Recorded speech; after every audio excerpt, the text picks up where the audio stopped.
Meus irmãos queridos, minhas irmãs queridas, Jesus nos abençoe, que Ele continue sendo o caminho por onde devem trilhar os nossos pés.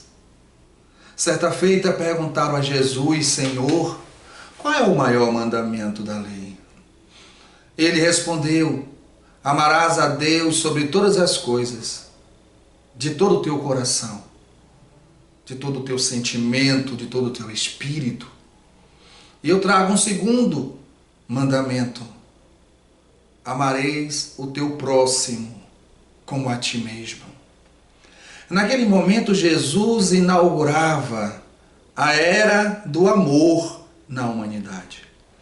O amor que tudo doa, tudo sofre, tudo sacrifica, tudo renuncia, como diria Paulo alguns anos depois.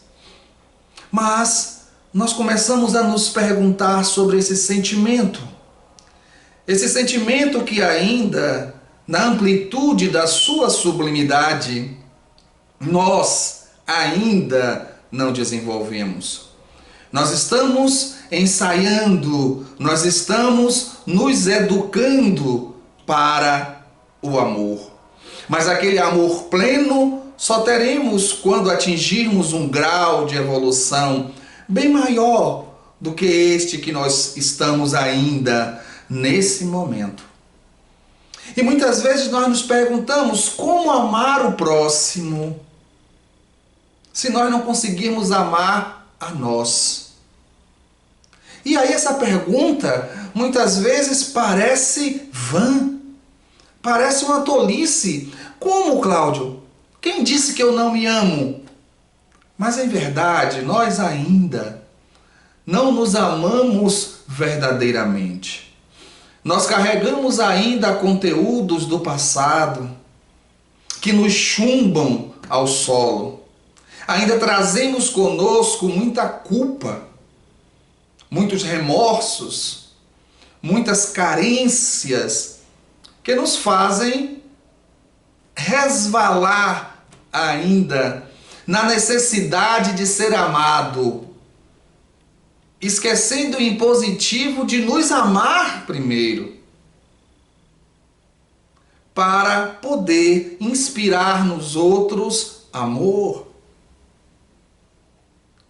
O mais genuíno amor para consigo consiste em fazer brilhar a luz interior que nós possuímos. Nós não imaginamos as capacidades interiores que nós temos. Como filhos de Deus, nós trazemos em semente todas as virtudes que o Pai possui. Porque nós somos filhos. E como filhos de Deus, herdamos essas sementes de virtudes que devem ser, aos poucos, desenvolvidas em nós. Não for à toa que Jesus disse: faça brilhar a vossa luz, porque vós sois a luz do mundo. Jesus, em todos os momentos das suas pregações, ele buscava nos elevar. Em nenhum momento ele sintonizava com as nossas imperfeições. Ele buscava inspirar em nós, despertar em nós as potencialidades que nós temos latentes. Quando nós não nos amamos, ficamos dependentes do amor dos outros para ser felizes. Quantas vezes as pessoas falam nos bate-papos: eu estou procurando a minha cara metade. Eu estou procurando a pessoa que me dê amor, que me complete. Como se nós fôssemos uma parte e o outro fosse somar numa outra parte. Isso não é verdade. Nós somos criaturas inteiras. Somos um ser integral, mas que ainda não se apercebeu disso.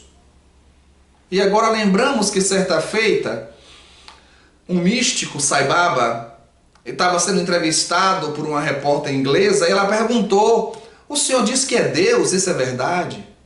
Ele disse, é verdade. Eu sou Deus. Mas você também é Deus. A diferença de mim para você é que eu sou Deus e sei que sou Deus. E você é Deus e não sabe que é Deus. Evidentemente, ele não estava falando Deus, causa primária de todas as coisas. Ele estava se referindo àquela frase de Jesus, vós sois deuses. Lembram? Jesus falou isso. Vós sois deuses. Não tem um ditado que diz filhinho de peixe, peixinho é? Então, nós somos filhos de Deus. Somos também deuses. Não, evidentemente, na magnitude da perfeição divina. Mas Deus é luz e nós somos filhos da luz e a luz não produz trevas. Se Ele nos criou, é porque nós também somos luz. E aí nós temos que passar, muitas vezes, por algumas etapas para entender quem nós somos. Para tirar essa casca de imperfeição que nós temos. Porque o nosso tema é educação para o alto amor. E o que é educação? Não é? Educação não é passar conhecimentos. Passar conhecimentos, você está instruindo. Receber conhecimento, você está sendo instruído. Educar é tirar de dentro, colocar para fora. Extrair de dentro. Ou seja, o processo de educação é verdadeiramente um processo interno. Evidentemente, nós recebemos estímulos, mas a motivação é nossa. É interna. E nesse processo de alto amor, evidentemente, nós topamos com os nossos conteúdos de vidas passadas. E aí nós lembramos de Paulo de Tarso, quando ele diz, o bem que eu quero fazer, eu não faço. E o mal que não quero fazer, esse eu faço. Porque quando eu penso no bem, o mal já está em mim. Evidentemente, nós percebemos aí uma inquietação. No sentido de, eu quero fazer o bem, mas eu trago conteúdos de vidas passadas que me inclinam ao mal. A minha decisão de fazer o bem é agora, nesse momento.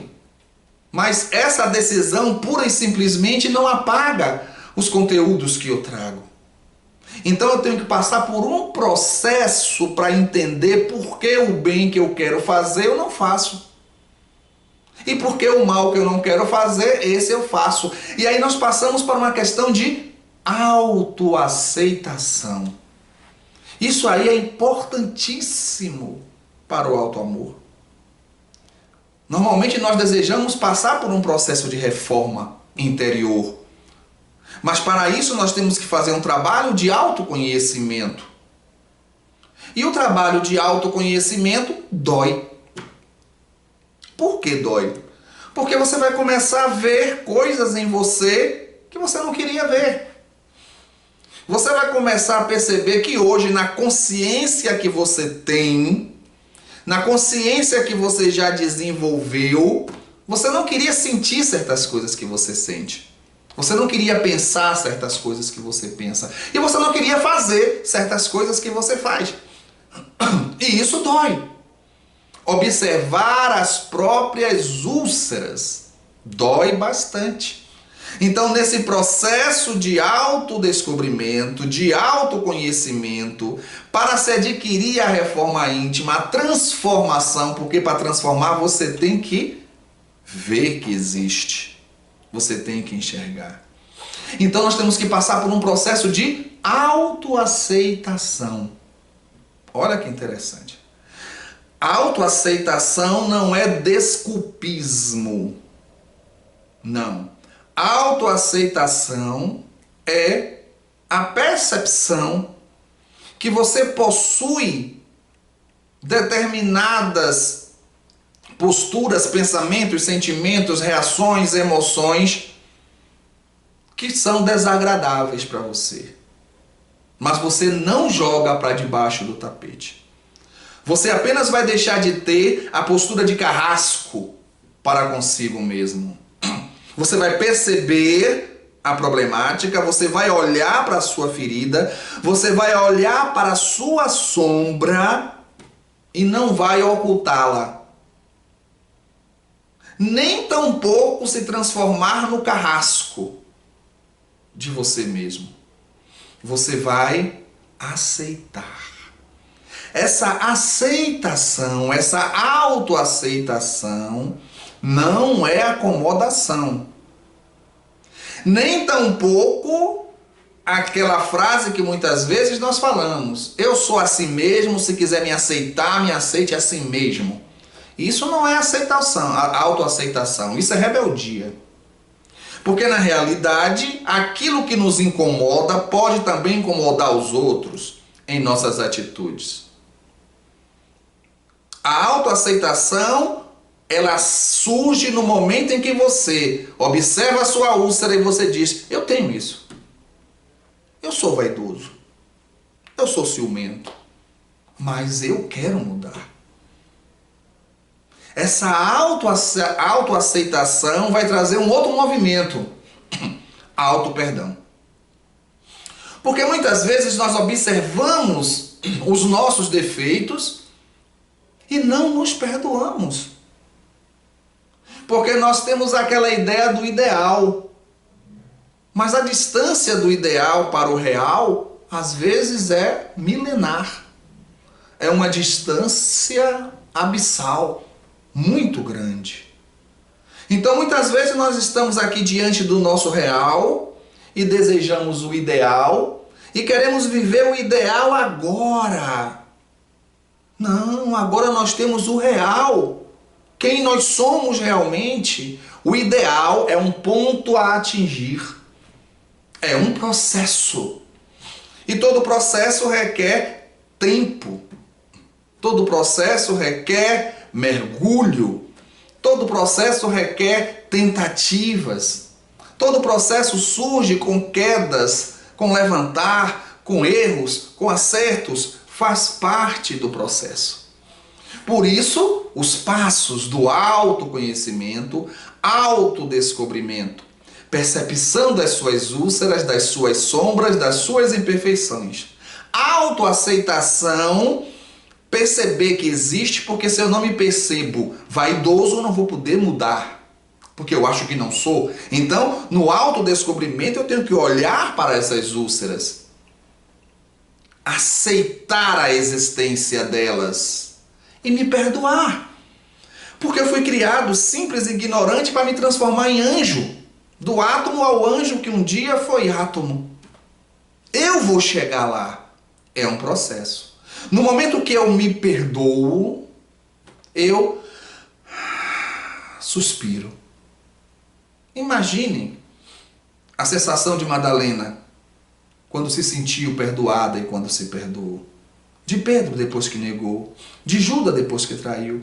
De Tomé depois que duvidou. E de tantos outros. É uma sensação de alívio. No momento que eu me auto-perdoo, eu estou dando uma chance a mim mesmo de recomeçar, de reformular, de consertar. O auto-amor é um aprendizado. É uma educação. No momento em que eu me amo, eu vou desenvolver essa força dentro de mim, que é o amor, e aí eu vou poder amar o próximo. Vou poder entender o amor de Deus. O próprio Paulo passou por essas fases. Lembram da frase que nós falamos há pouco? O bem que eu quero fazer, eu não faço, mas o mal que eu não quero fazer, esse eu faço. Pois bem, depois ele diz: eu não sou digno de ser chamado apóstolo, mas nas graças de Deus já sou o que sou. Ou seja, eu ainda não sou quem eu desejo ser, mas também não sou mais quem eu fui. Eu estou mudando. Eu estou me transformando. E aí surge o maravilhoso triângulo do amor que Jesus criou. Não é aquele triângulo amoroso. A ama B, que ama C, que ama A, e há conflito. Não. O amor que Jesus trouxe foi: ama a Deus como a si mesmo. Ama a Deus acima de todas as coisas e ama o próximo como a si mesmo. Isso faz o triângulo. O amor a Deus acima de tudo, o amor ao próximo como a si mesmo. Mesmo falando primeiro o amor ao próximo como a si mesmo, ele está fazendo uma comparação de: para você amar o próximo, você tem que amar a si mesmo. No momento que você ama a si mesmo, você vai dar esse amor ao próximo. Simples assim. Então, se eu me amo verdadeiramente, o que é que eu vou ter dentro de mim? Amor. E ninguém pode dar aquilo que não tem. Isso quer dizer que para eu amar o próximo, eu tenho que ter esse amor para dar ao próximo. E se eu não consigo nem me amar, como eu posso amar o próximo? Como eu vou dar o que eu não tenho? Por isso, a educação para o alto amor é imprescindível para o desenvolvimento do ser, para a evolução do ser. E a casa espírita pode dar uma contribuição imensurável à criatura humana para o desenvolvimento desse alto amor, para entender o amor a Deus acima de todas as coisas e senti-lo, e desenvolver o amor ao próximo como a si mesmo. Para tanto, nós necessitamos fazer esse trabalho interior, e a casa espírita, que é o local onde se estuda espiritismo, e o espiritismo é a ciência que trata da origem, da natureza e da destinação dos espíritos, como a sua relação com o mundo corporal. O espiritismo responde aquelas 3 perguntas: quem eu sou, de onde vim, para onde vou. Então, no momento em que a casa espírita apresenta o espiritismo, como deve ser apresentado em suas bases, no Pentateuco, nos clássicos e nas obras complementares mediúnicas, ele está mostrando à criatura o mapa. Não o mapa do tesouro, mas o mapa de um tesouro. O mapa do encontro consigo.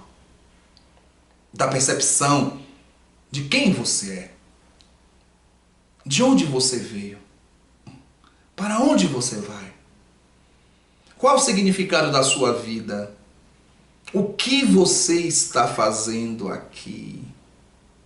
Espiritismo não veio com a intenção de curar corpos. O Espiritismo veio com a busca de fazer com que a criatura se encontre, fazer com que a criatura se perceba, fazer com que a criatura se descubra. E isso é um processo de educação. Porque a educação é um processo de autodescobrimento. O que é, por exemplo, a reencarnação, se não um processo de reeducação? Não é verdade? Nascemos na Terra, acertamos e erramos. Voltamos à Terra para consertar os erros. Não deu dessa vez, vamos ter a próxima. Se não der, vamos ter a próxima. Porque uma das técnicas da relação ensino-aprendizagem é a repetição. E a reencarnação nos propicia a oportunidade de repetir para fazer novamente, para tentar fazer correto.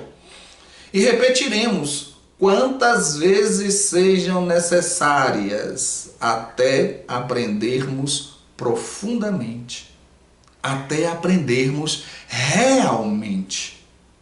É um processo. É um processo. Ah, mas é difícil. Sim, quem falou que ia ser fácil? Jesus nos propôs uma tarefa: edificar o reino de Deus dentro de nós. Edificar o reino de Deus em nossos corações. Ele fez essa proposta. Ele fez esse convite.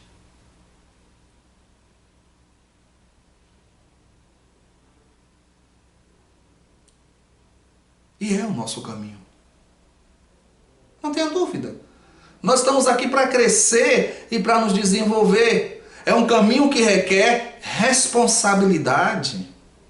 Sermos responsáveis pela nossa própria vida. Não ficarmos na dependência de diretrizes de outros. Jesus, ele nos afirmou: não procure o reino de Deus aqui, ali ou acolá, você não vai encontrar. O reino de Deus está dentro de vós.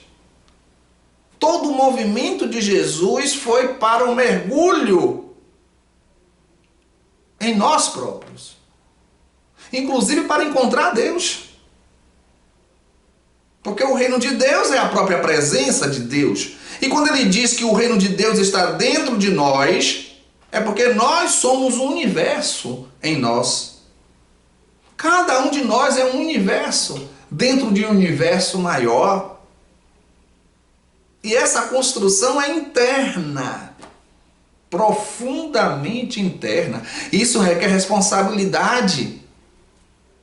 E o alto amor é um aprendizado. É um aprendizado constante. Cair, levantar, para tornar a cair, para tornar a levantar. Porque é dessa maneira que nós começamos a desenvolver o quê? O domínio sobre nossas próprias ações. O domínio sobre os nossos pensamentos. O domínio sobre os nossos sentimentos, sobre nossas emoções. É verdade? A gente não consegue impedir que a emoção venha, mas a gente pode conduzi-la. A gente pode controlá-la. Pode.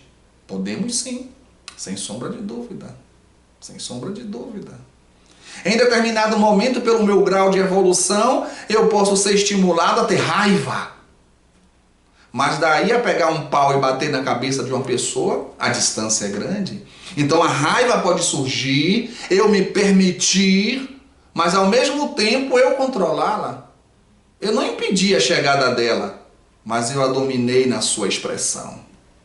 Então nós temos que ter o domínio sobre o nosso próprio ser. Senão é um carro numa ladeira sem motorista. E se tiver motorista sem freio, é complicado. Então nós precisamos ter, não temos que andar na vida como se fosse folhas secas, soltas, levada pelo vento para qualquer lado. Nós somos seres pensantes, somos espíritos, somos individualidades. Consequentemente, nós temos que ter o domínio sobre nós. E a partir daí, ter a ação do bem. É uma escolha. O bem é uma escolha. Nós escolhemos o bem. Queremos servir nesse caminho. E essa ação no bem vai nos trazendo sensações de bem-estar que favorecem o nosso desejo de fazer mais bem para ter mais bem-estar. E aí nós começamos a perceber que não devemos desejar retribuição, porque o próprio ato de fazer o bem, com as sensações que nos traz, já é a própria retribuição. O prazer de fazer, a alegria de fazer por si só já é recompensa. Não precisa que ninguém nos dê nada. E se nós não esperamos a gratidão, não sofreremos com a ingratidão. Porque o sofrimento que advém da ingratidão é a espera que fosse gratidão. No momento que você nada espera, o que vier está tranquilo. Se a pessoa diz obrigado ou não diz obrigado, para você não faz diferença. Porque você já foi beneficiada com a sensação de amar. Com a sensação de fazer o bem. Tendo as rédeas de si. E nada disso vai acontecer se você não se ama. Não foi à toa que Jesus disse: ama a Deus sobre todas as coisas e ama o teu próximo como a ti mesmo. Se ame, elevar essa autoestima.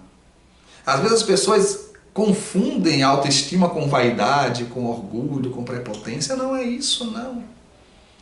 A autoestima é você perceber as potencialidades que você tem. Se alegrar com essas potencialidades. E fazer com que essas potencialidades cada vez mais se desenvolvam. E tudo aquilo que nós temos de bom só se desenvolve verdadeiramente quando nós colocamos a serviço do próximo. Porque sem o outro, as nossas ações ficam sem sentido. Não é? Você sozinho numa ilha. Não é? As suas ações, o feedback, as repercussões, o aprendizado, tudo fica mais difícil. As relações fazem parte do nosso processo de crescimento. Então, se eu me amo, eu posso amar o próximo. Mas para eu me amar, eu vou ter que me perdoar.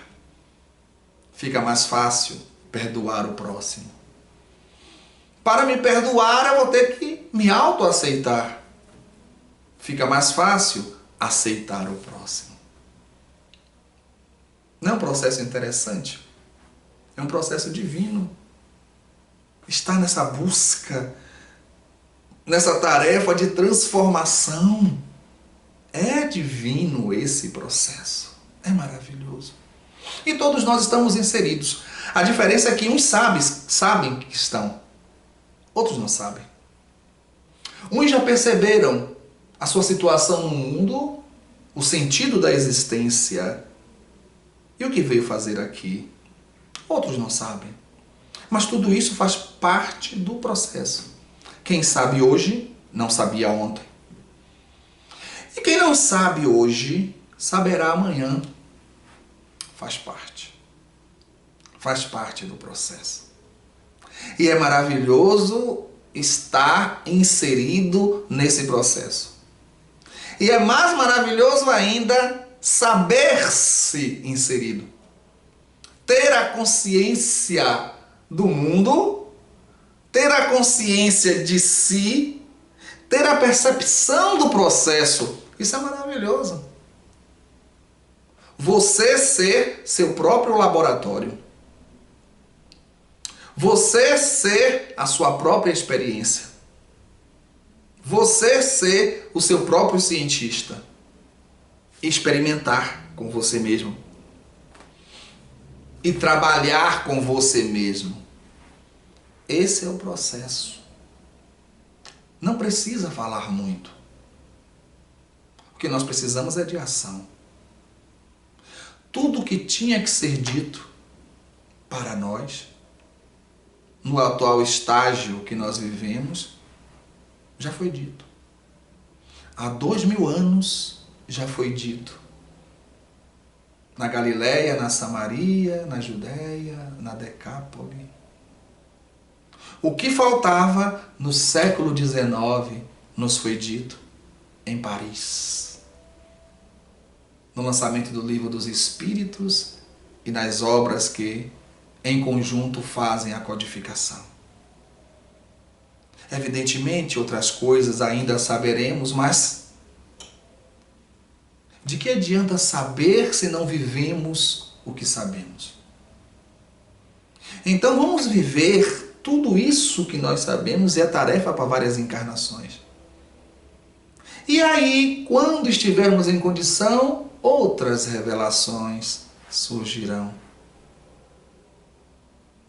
Maria Dolores nos diz em um dos seus poemas que nós somos como crianças que não nascemos ainda. Estamos no processo de crescimento. Tanta coisa temos que saber ainda. Mas a nossa preocupação agora é viver o que nós já sabemos. É experimentar o que nós já sabemos para que tenhamos condições de receber novas revelações. e novos ensinamentos. Por isso, a importância da educação para o alto amor. Que possamos amar a Deus acima de todas as coisas e amar ao próximo como a nós mesmos. Que Jesus nos abençoe.